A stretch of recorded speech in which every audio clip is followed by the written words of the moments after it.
Well, for the latest on vaccination efforts here in America and how other countries are coming along, let's bring in Professor Benjamin Neuman.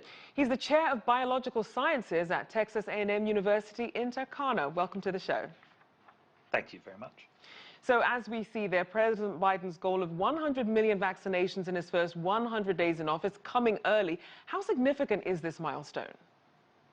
It is wonderful that he's managed to get so many doses out to so many people in such a short time.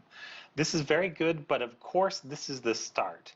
The problem in America is not necessarily lack of resources, it is a public opinion sort of problem in convincing enough people to actually go out and get the vaccine to reach something like herd immunity. And it still remains to be seen if the U.S. can actually get there. And we saw obviously the strength of public opinion with AstraZeneca, even though the UK is calling it safe and the US is going to send doses to Canada and Mexico. But how much damage has the doubt already sown about its alleged correlation between the blood clots really done to the overall vaccine rollout? I think you have to look at the blood clots in the context of wider things. So there are a lot of drugs we would take every day. For example, contraceptive pills have a slightly increased risk of blood clots, which is actually much larger than what is being proposed for the vaccine. And the vaccine's a one-time thing. It's not a thing you'd be taking every day.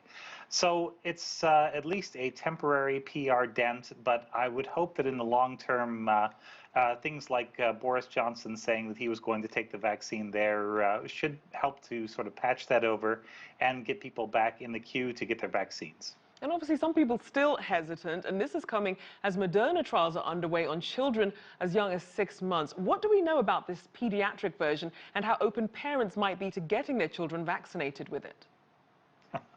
I suppose that depends on which parent you're talking about, but for myself in particular, we've tried to get our children in some of these studies and haven't been able to. They're actually all the way full.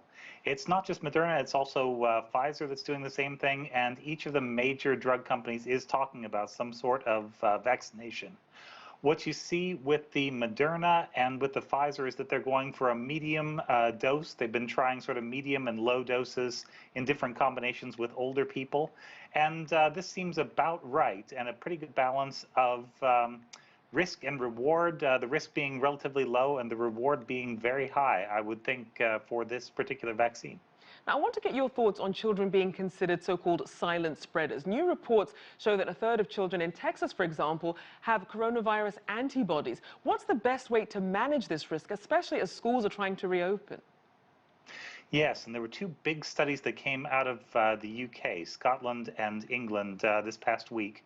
One of those showed about a 25% increase in the risk of adults in the family contracting COVID if they had children, whether or not the children had been doing anything in particular. The other study was not able to demonstrate a risk, although depending on which data were used, some of the early data specifically avoided testing children, and so some of those associations aren't necessarily there. The risk is certainly present, and anecdotally, I know of a few cases where, yeah, a child has infected the rest of the family. And so managing this is something that can be done very easily with vaccination. We're just waiting for the vaccines to come through and be demonstrated to be safe and effective. And at that point, I think in-person school becomes a much more realistic option for not just the people that were already sending their kids to school, but possibly even for everybody. Now, it can be challenging because each country has its own timeline in terms of vaccinations and reopening. How are other countries coming along in their vaccination process as well as their COVID treatments? Yes. There are quite a few countries that are not among the ones with vaccines you would have heard about. For example, India have their own vaccine industry, and there are a number of these smaller but still apparently reasonably effective vaccines out there. So amongst all of these, it is really now a question of who is going to get which vaccine and soonest. We've seen some very wonderful things with a lot of drug companies testing out some of their vaccines in Brazil and in South Africa in particular as a way to see whether or not there's going to be resistance to some of these possibly more virulent or more difficult to vaccinate against strains. And that plus the trials in Europe, China, the Americas, Russia, really means that everybody is in the vaccine game. Now, I think it's eventually going to come to the point where the countries that don't have an internal vaccine industry are going to have to be looking and trying to figure out which other countries they'll be able to partner with, or which worldwide programs they'll be able to partner with to get vaccines.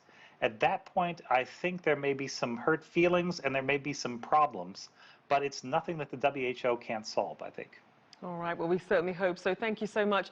Benjamin Neuman there, Professor and Chair of Biological Sciences at Texas A&M University, Texarkana.